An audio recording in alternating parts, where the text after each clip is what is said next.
आज हम लोग अध्ययन करेंगे माध्यमिक शिक्षा के बारे में, मुदालियर शिक्षा आयोग के बारे में। तो माध्यमिक शिक्षा के बारे में हम इसके पहले जानते हैं कि स्वतंत्रता प्राप्ति के पश्चात भारत सरकार ने सबसे पहले 1948 ईस्वी में राधाकृष्ण कमेटी का गठन किया गया था।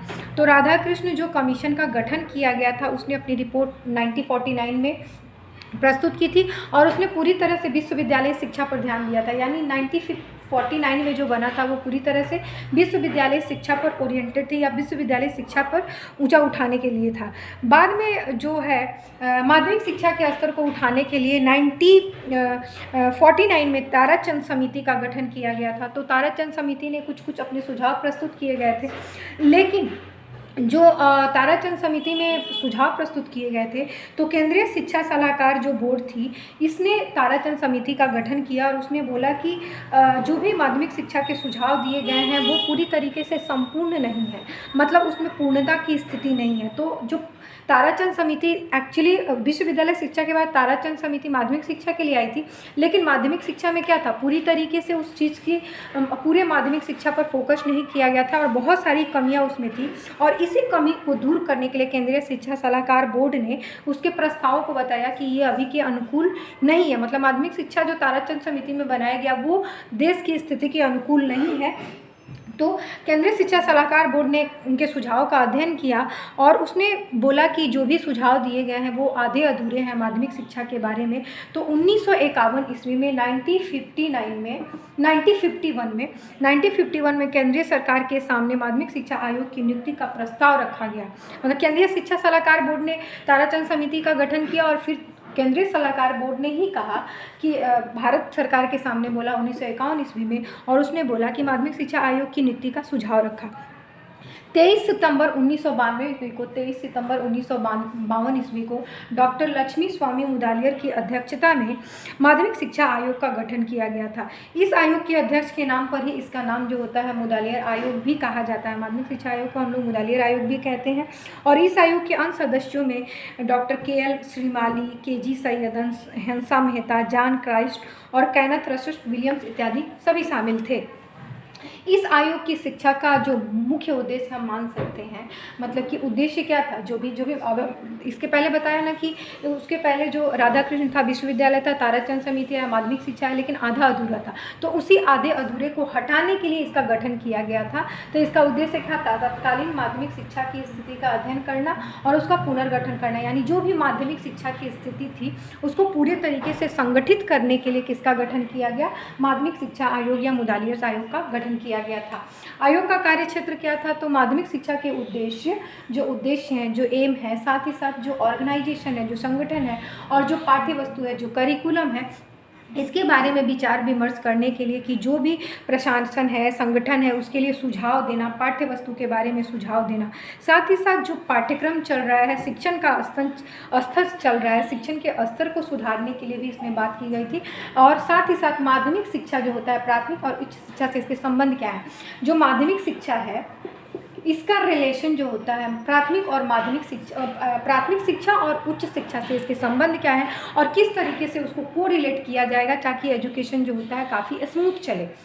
उसके बाद है विविध प्रकार के माध्यमिक विद्यालयों का पारस्परिक संबंध देखिए, बहुत तरह के माध्यमिक विद्यालय होते हैं। तो उन अलग अलग माध्यमिक विद्यालयों में जो मिडिल स्कूल थे उसमें आपस में क्या रिलेशन है और उसके रिलेशन को और कैसे बढ़ाया जाए, इससे रिलेटेड था। इसके अलावा परीक्षा प्रणाली थी, माध्यमिक स्तर के बहुत सारे माध्यमिक स्तर की अन्य समस्याएं जैसे परीक्षा प्रणाली है, तो परीक्षा प्रणाली के लिए सुझाव देना, साथ ही साथ माध्यमिक शिक्षा की समस्याओं जो होती हैं, जितनी भी समस्याओं से जूझ रही हैं उन समस्याओं का अध्ययन करना और उन्हें दूर करने का सुझाव देना। तो माध्यमिक शिक्षा प्रणाली, साथ ही साथ अन्य समस्याएं जिससे माध्यमिक शिक्षा व्यवस्था जूझ रही थी उनका मतलब खूब अच्छे से डीपली अध्ययन करना, गहरा अध्ययन करना और उनकी समस्याओं को दूर करने के लिए उपाय सोचना। तो सारी चीज़ों को रखा गया था। यहाँ तक कि इसमें जो शिक्षकों के वेतन और सेवा शर्त इत्यादि का भी अध्ययन किया गया था कि उसमें सुधार हेतु क्या सुझाव दिया जाए। साथ ही छात्र अनुशासन पर भी इसमें बात की गई थी। और मैंने इसके पहले प्रशासन, संगठन, उद्देश्य, पाठ्यक्रम, शिक्षण का स्तर, ये सब तो बता ही दिया है। तो पाठ्य वस्तु में ये सारी चीज़ें, पाठ्यक्रम भी आपका आ ही जाएगा कि पाठ्यक्रम पर भी बहुत विस्तृत अध्ययन किया गया था। तो ये पूरी तरीके से माध्यमिक शिक्षा के संबंध में था। जो माध्यमिक शिक्षा आज़ादी के बाद जो हमारा देश माध्यमिक शिक्षा की समस्याओं से जूझ रहा था, उस समस्याओं से निकालने के लिए हमारे यहाँ माध्यमिक शिक्षा या मुदालियर शिक्षा आयोग का गठन किया गया था। आयोग के प्रतिवेदन के बारे में जानते हैं कि आयोग का प्रतिवेदन क्या था। तो आयोग ने भारत के विभिन्न प्रांतों की तात्कालीन माध्यमिक शिक्षा का अध्ययन करने और उसमें सुधार के लिए सुझाव देने के लिए 2 अध्ययन प्रणालियों को अपनाया।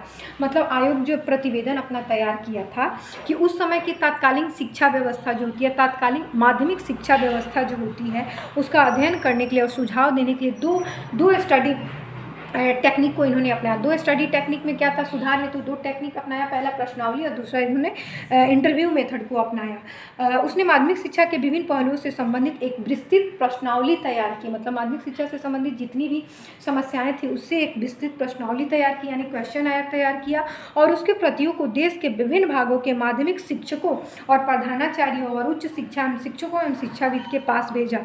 और उसने प्राप्त प्रश्नावलियों के मतों और सुझावों का सांख्यिकी विवरण तैयार किया। मतलब समझ रहे हैं कि एक क्वेश्चन आया काफ़ी विस्तृत, जैसे कि माध्यमिक शिक्षा में बहुत सारे दोस्त थे, तो उस दोस्त से रिलेटेड इन्होंने क्या किया, एक क्वेश्चन आया तैयार किया। बहुत सारे क्वेश्चन बना लिए कि क्या सही है, क्या गलत है, ये सिस्टम है, ऐसा सिस्टम है, ये सही है कि नहीं, ये गलत है कि नहीं, ऐसा क्वेश्चन आया। इन्होंने एक काफ़ी कंप्लीट विस्तृत, काफ़ी ब्रीफ इन्होंने विस्तृत प्रश्नावली तैयार की और इस प्रश्नावली को इन्होंने देश के विभिन्न भागों के माध्यमिक शिक्षकों को भेजा, माध्यमिक प्रधानाध्यापकों को भेजा, उच्च शिक्षा के जो प्रधानाध्यापक थे, मतलब जो उच्च शिक्षाविद थे, उन लोग के पास भी भेजा और सब से कलेक्ट करके उन्होंने उसका अध्ययन किया। जैसे हम रिसर्च में क्या करते हैं, रिसर्च हमको करना होता है तो हम बहुत सारे लोगों के पास जाके डाटा कलेक्ट करते हैं। तो इसी तरह यह क्या किया, इन्होंने क्वेश्चन तैयार किया और सबके पास डाटा भेजा और उस डाटा को कलेक्ट करके उन्होंने एक विवरण तैयार किया। मतलब एक निष्कर्ष पे पहुंचे सबके उत्तर को। मान लीजिए इन्होंने दिया हाँ ना, तो ऐसे कितने लोग सहमत हैं, कितने लोग असहमत हैं, इस तरीके से इन्होंने क्वेश्चन बनाया और उसको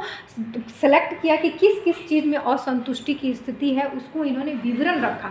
तो ये क्वेश्चन तैयार करके इनको पूरा फॉर्मेट मिल गया कि कौन सी चीज़ है जो बहुत ख़राब है, यहाँ की शिक्षा की दृष्टि से शिक्षा के अनुकूल नहीं है। तो क्वेश्चन तैयार किया और साथ ही साथ दूसरा अपनाया इन्होंने इंटरव्यू मेथड को अपनाया। तो इंटरव्यू मेथड के लिए इन्होंने क्या किया कि संपूर्ण देश का भ्रमण किया, कुछ माध्यमिक स्कूलों का निरीक्षण भी किया, शिक्षकों और प्रधानाचार्यों से भेंट की और जहाँ तक संभव हुआ कुछ शिक्षाविदों से भेंट की, उनके विचारों को जाना और उसको लेखबद्ध किया। मतलब जाके फेस टू फेस इंटरेक्ट किया। जहाँ नहीं पहुँच सकते थे वहाँ इन्होंने क्वेश्चन भेज दिया। मान लीजिए दूर दूर एरिया है, वहाँ हम नहीं पहुँच सकते, वहाँ क्वेश्चन भेज के उनके विचार को जान लिया और जहाँ पहुँच सकते थे वहाँ पहुँच के उन्होंने उसके विचारों को जानने की कोशिश की। फेस टू फेस इंटरेक्शन जो होता है, इंटरव्यू जो होता है, फेस टू फेस इंटरेक्शन करके उनकी चीज़ों को जाना और उनको लेखबद्ध किया। इसके बाद इन दोनों अध्ययनों के विचार विमर्श किया और अंत में अपनी रिपोर्ट इन्होंने तैयार की। मतलब कि जो प्रश्नावली से मिला था वो और जो क्वेश्चन जो इंटरव्यू से मिला था वो, दोनों को इन्होंने क्वेश्चन और इंटरव्यू के दोनों को कलेक्ट किया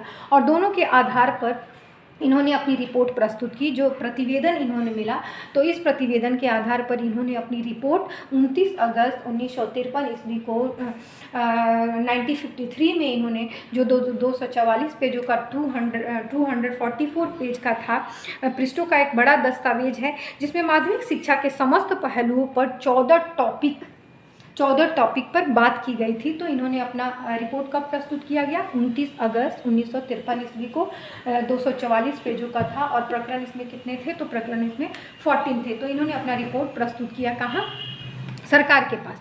और इसके बाद इसके सुझाव प्रस्तुत किए। जो सुझाव दिए गए थे वो सुझाव मैं कल आपको बताऊंगी। तो आज ये आपका इंट्रोडक्शन होगा, स्कोप हो गया और साथ ही साथ जो प्रतिवेदन बना और रिपोर्ट में किन किन बातों का उल्लेख किया गया था ये है। Thank you so much.